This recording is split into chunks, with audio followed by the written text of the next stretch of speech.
I'll give you a brief on Hinduism. So, I know it's been associated as a religion. To be honest,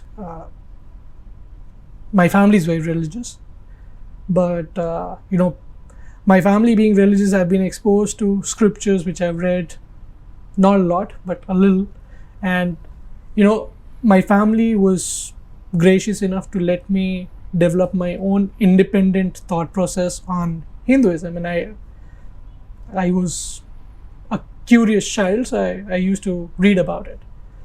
And if you look research about Hinduism, where does the word Hinduism come from?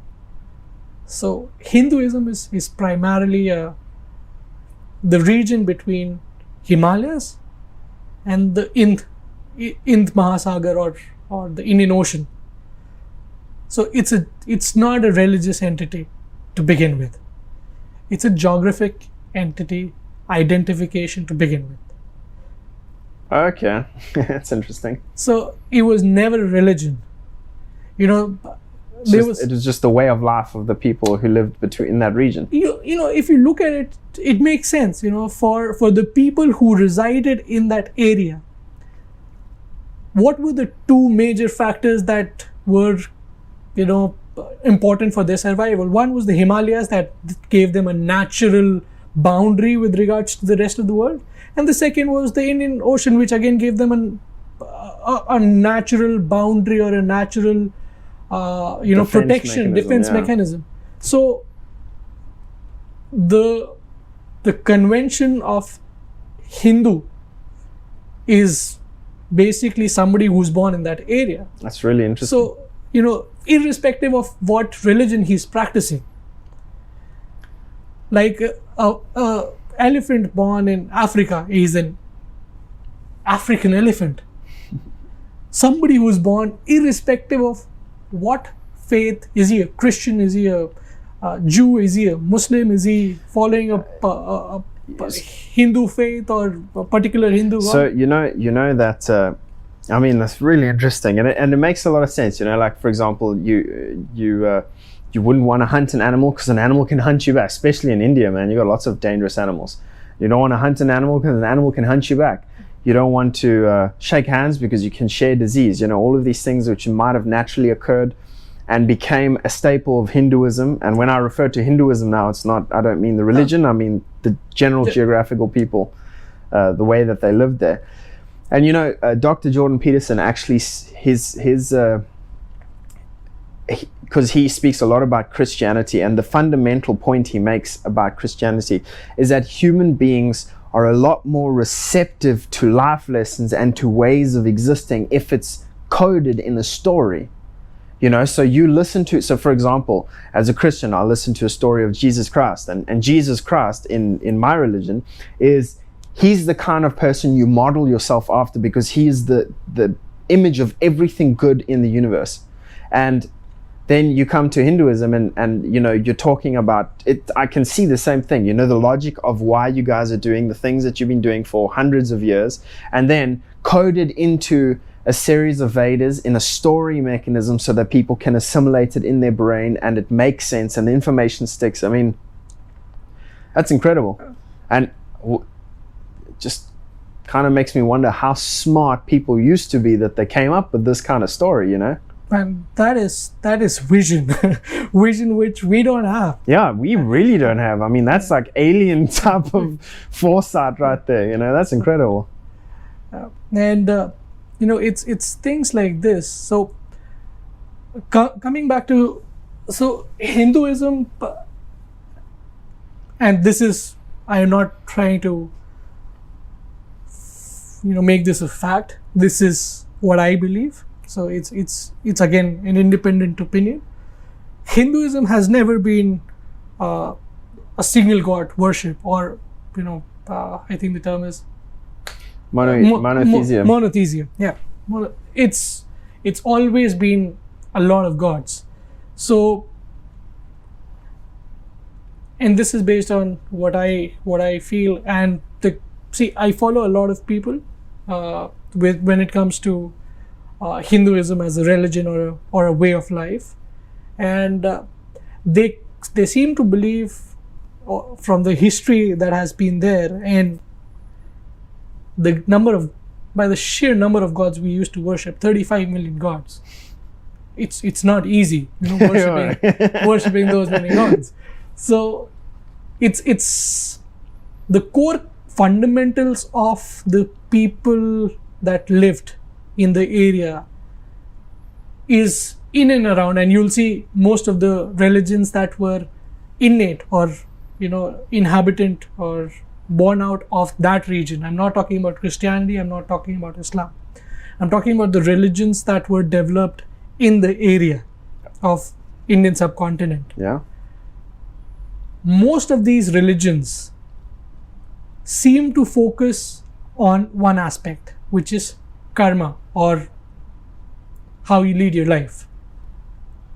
And the goal of your life or your living being is to get out of the cycle of birth, death, rebirth, and that whole cycle. So the idea of all the religions developed in this particular geographical piece of land was to attain salvation from the cycle of life and rebirth.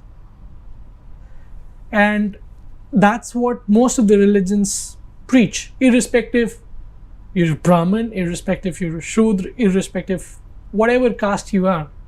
Caste is a very different. In fact, Sadhguru is one person I follow a lot, and I remember him saying these caste systems were actually particular religions that they used to worship. The caste system specific. Yeah, okay, so if you were like Brahmin, you would fall into this religious subgroup. Yeah. So he says that was the basis of origination for the caste system, along with the profile and the profession you were practicing. So people tend to forget it. People tend to link Hinduism with a particular god or a particular set of practices. But to be honest, there is no papacy in Hinduism. There is no religious book. There are the Vedas that teach you how to live, but there is no set of guidelines that. It's not like the Bible or the Quran or something like that. Absolutely. Yeah. So where is the book? Where is the papacy? How is it a religion? Who stakes claim to this religion? There is nobody, because it is not a religion. It is just the way to live your life, and something which is very innate to this region is it's never been a land of believers. Never. If you look at the past history of this subcontinent, you will never find people who were blindly following a faith.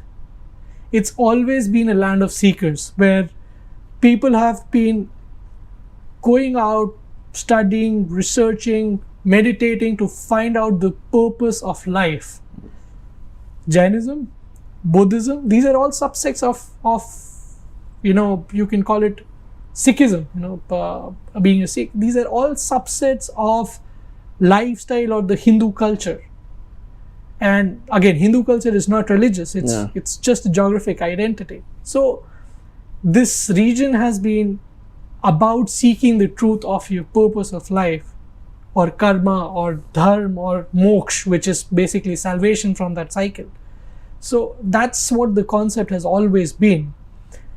Now what has happened is, fortunately, unfortunately, religion has been used as a mode of conquest as we've progressed further in the human and that's a truism across every single probably country that we know today.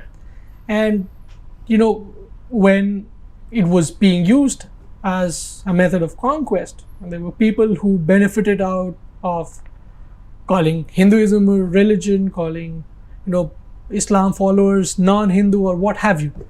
The differentiation started from there. There was no differentiation before that.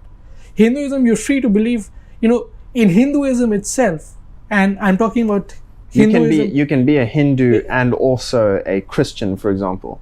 Like in terms of you're following in popular culture today, you would be wrong, because Hinduism is a religion in popular culture today. If you're a Hindu, you pray to Hindu gods, but there is freedom of thought in Hinduism. You can follow any of the 35 million gods. So what I mean by that is, like, when I'm referring to Hinduism, I guess I mean the way of living that was, for example, you're vegetarian, you don't shake hands, you burn the dead, like core principles of Hinduism, as in terms of what it means to live life, right living, while also following a religion, right? I mean, that's the idea. That was the original founding idea.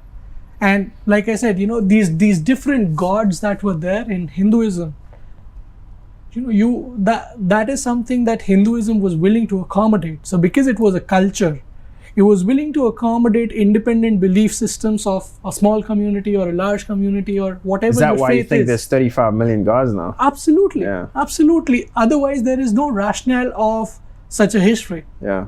I mean, it's interesting. We're kind of out of time. I think you definitely got to come back for a second one. That's all right. But I feel much better than when we started. I think just a finishing. Actually, one question I want to ask you, and this will be the basis for where we start next time, is: do you believe in a God? Do you think that there is a creator? Again, this is typically my belief. My creator, to me, is my parents. So for me, if I don't really believe that there is a high power that's guiding everybody. For me, that high power is my parents. But my parents believe that there is a high power that's guiding everyone. So in that context, I do believe there is God, there is faith, and for me it's always worked out, because I've not really been a very religious person, but I do believe that it gives me the power, gives me the strength to actually, when I'm suffering, when I'm struggling, it gives me the power to kind of hold on to hope. And generally, if I'm struggling or if I'm not doing well, people go to temples, I go to my mother. Right. So I do think there is a high power that guides everything. The question is who you believe to be that high power. You can believe it's a God, you can believe it's Jesus, you can believe it's Ram, you can believe it's Vishnu, Shiva, doesn't really matter. But I do think there is something that basically makes us react to particular items when we're exposed to. This is okay. We'll definitely have to come over again, because this is a core question, and I want you to sit on this one for our next conversation. And that's where do human beings' thoughts emerge from? When something comes into your mind, where does that come from? I hope that you enjoyed that snippet out of Couch Conversations. If you did, please like, comment, and subscribe. If you want to watch the full video, I will link it down in the description for you. Thanks for watching. Back in the studio.